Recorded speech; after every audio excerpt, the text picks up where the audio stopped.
When it comes to history and legacy of the Army, it's all about multi-generation. 2025 marks the 250th anniversary of the United States Army.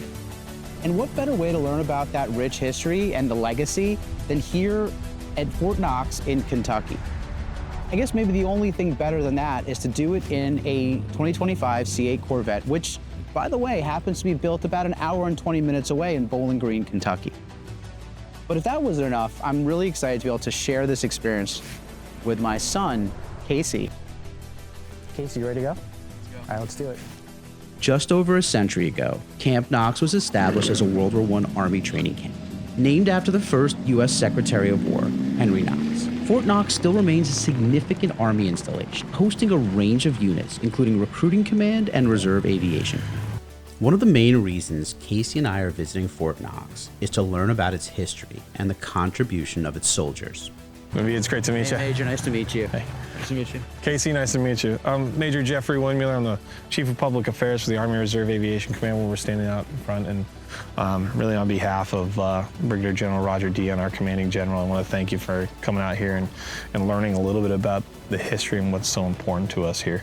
So this is a memorial to the members of Extortion 17 who were shot down in 2011 as part of Operation Enduring Freedom, Afghanistan. Unfortunately, it became the deadliest incident for any single-day incident for the United States Army and military personnel. A daily reminder really for our soldiers, our leadership who come into this building every single day and get to see this. The story of Extortion 17 is one of service, sacrifice, and honor, carried on by the soldiers of the Army's Combat Casualty Care. Here at Fort Knox, this legacy is embodied by the medevac helicopters. We discuss the history of combat casualty care and we see its evolution. It really ties right in line with what we've seen from Army aviation and the use of rotary wing aircraft. These helicopters provide us the capability of saving lives. We can actually provide in-flight care that can get personnel, civilians, and casualties to a higher level of care. So the history of Fort Knox is not necessarily linear. Seen a lot of changes, seen a lot of advancements, seen a lot of technological changes, but its ethos and its core has remained.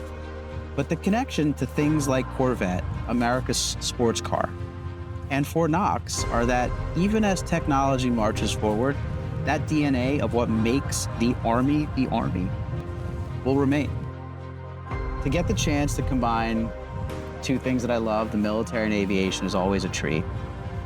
Coming onto a base like Fort Knox and learning about the culture, the people, the equipment is always eye-opening.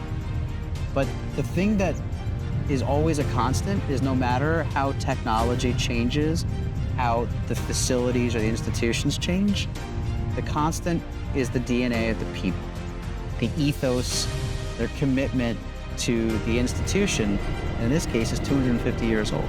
And, you know, in a lot of ways, isn't that like a commentary about America? Things may change, but the consistency of what it means to be America, what it means to be this country, remains. The legacy of Fort Knox dates back over a century. It's important that history is passed down to future generations.